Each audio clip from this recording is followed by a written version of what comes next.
Masavana sy KOSEY. Tamin'ny 20 janoary 1975 nisy sambo iray Lumirman zay noetiny Gerrit Muller kapitaine zay vao nanomboka ny asa tamin'io fotoana io. Niala fotoatro le ary ilay sambo Mirman niaraka amin'ny équipage ekipa enimpolo ary nitondra malagasy 10 amzato. Aondrana ao Antsokosoko hoentiny any Cap de Bonne Espérance any Afrique du Sud. Nitondra zaza tsy ampy-taona mineur, zaza 12 taona, 14 taona, 17 taona no noentina aondrana Antsokosoko satria mbola mora vakoana, matanjaka. Zany ny antony nitondrana an'ireto zaza tsy ampy-taona reto aondrana any Malagasy, aondrana any Afrique du Sud. 10 amzato malagasy. Zany hoe tsy mbola marina le isa zay iza hoe 10 amzato zay satria tsy soratana ao anatin'ny archive. Zany hoe ambony 10 amzato ny Andevo olona malagasy nalaina avy tany Madagasikara ho aondrana any Afrique du Sud. Nisy mpanjaka anankiroa tsy dia nifankahazo tady tokanga ny fandrafy tao Atleary. Dia zany hoe nirafin'ity mpanjaka iray ity no naniraka ny Masavana andeha hitsitika sy hijerijery sy hisavasavanyizany sambo zany. Rehefa tonga tao anaty sambo i Masavana dia norobatiny reto lehilahy sy ny mpanampiny le kapitaine dia nisorona zay zavatra tsaratsara, zavatra sarobidy toy ny volamena, volafotsy, ny akanjony, ny zavatra mahafinaritra teny amin'ny KOSEY sy Masavana dia natsipy mety tany anatin'ny efitrano fitahirizana, tsy efitrano fitahirizana fa efitrano fitahirizana esklava. Nitabataba reto Andevo reto satria vizaka nona dia tamin'izany fotoana zany rehefa vizaka ohatr'izany le Andevo dia fomba fataony reto mpanondrana olombelona reto, mpanao trafic d'humain reto saina miakatra tia ambonin'ny sambo mba hifoka rivotra sy hitsotsotra. Ny fomba fakana aina tamin'izany fotoana zany dia asaina mandio ny sambo, mandio zay vy arefesina reto Andevo reto ary ampandihizina. Nandray mifanapahakevitra zany le kapitaine sy lehilahy andao asaina miakatra aty mba haka rivotra reto Andevo reto. Nasaina nandio vy arefesina dia ilay vy arefesina ihany no namonona ny reto Hollandais reto satria nahazo baiko avy tamin'ny Masavana. Ny Hollandais resin'ny Madagasikara natsipy tany anaty ranomasina ary avy eo nandeha nanavitra ny rahalany izay malagasy rahalany nihity tao anatin'ny efitrano reto malagasy reto, na dia nampiasa sy nanana fitaovam-piadiana toy ny basy aza reto Hollandais reto. Tsy natonany malagasy zany fa dia resy 20 sisa Hollandais velona teo dia matelot kapitaine sy ilay mpanampy azy lehilahy sy teo ary afaka niafina tany anatin'ny fitehirizana fitaovam-piadiana. Rehefa vizakany ny anoanana nampitahotra ny malagasy hoe raha tsy avoakanareo zahay dia ho aboakanay amin'ny vovona basy sy afokasika ty sambo ty dia hiara-maty ato sika rehetra. Dia mifanazava zany zareo dia niteny any Masavana hoe raha averinareo iverina any Madagasikara izahay dia ho avelako tsy ho vonoky ianareo satria Masavana tsy afaka tsy mahay manamory sambo.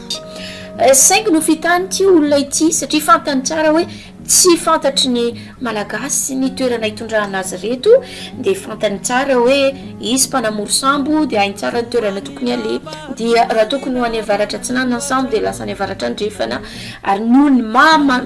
ma-intelligent any Masavana dia fantany tsara hoe tsy lalana makany Madagasikara ity lalana ity satria na ny vorona tsy misy any Madagasikara. Ny masoandro tsy mipoitra avy any atsinanana toerana hafa nitondrahanareo anay fa tsy any Madagasikara fa nefany tany Cap de Guine nandehanana zany hoe any Afrique du Sud. Rehefa falifaly satria mitovy ihany Afrique du Sud sy Atleary dia nandeha nilomano andeha eny amin'ny sisin-dranomasina saingy nandefa jiro fitarainana ny sambo dia hitany mpitandro filaminana Hollandais teny amin'ny sisin-dranomasiny Afrique du Sud dia nanomana avy hatrany maramila hiambina ndraiky satria hitany zareo amin'ny maso lavitra hoe sambo mpanondrana esclave tony zany dikan'izay zany a mila fanampiana reto sambo reto mety misy révolté ny andevinoetin'ity sambo ty tsy toto teny amoron-dranomasina akory reto malagasy reto dia voatifitra avy hatrany 50 maty de reto olona reto moa afaka ny afina le capitaine sy le matelot zay ambony sisa teo dia afaka napiditra taratasy atsokosoko tanatin'ny tavoahangy de nanatipyan'izany de azon'le mpitandro filaminana ilay afatra hoe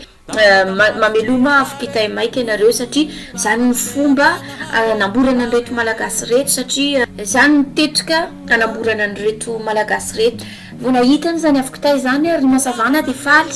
ary nieritreritra hoe Madagasikara ihany ke zany le toerana nandehanantsika ty nitondra reto olona reto atsika fa tsy any Afrique du Sud ihany saingy vao nihity namory Masavana de raisy-potsiny misambory ny maramila Hollandais de nahiditra ponja i Masavana sy KOSEY ary lay capitaine sy ny mpanampiny kosa indray lasa natao sistany nasaina mandola monde ny sorona tamin'ny gradiny ka rehefa natao ny enquête zany de nanontaniana inona ny antony natonga anareo nanao zao zavatra izao dia nohony manatsaina ny Masavana de mahay tsara teny vahiny izy ary izy ny teny hoe izahay tsy nandika lalàna zahay tsy nanao ninina fa ireto vahiny reto vazaha Hollandais reto no nanome fitaovam-piadinanay de nanao sarinady teo zahay de resatra zareo de noho tsy fahafitarana sy tsy fananana profo de voaterina hiditra ponja i Masavana sy KOSEY. I Masavana maty tamin'ny 20 Desambra 2017 i KOSEY kosa indray maty 20 taona tao aorian'ny Masavana. Zavatra tantaran'ny ainan'ny Madagasikara toy ny tantara zay efa nitantarainy efo evy ihany mikasika ny île Tremblant zay Andevo naondrana tany saika ondrana tany amin'ny île Maurice tondray de Malagasy ihany koa zay saika ondrana ho any amin'ny Afrique du Sud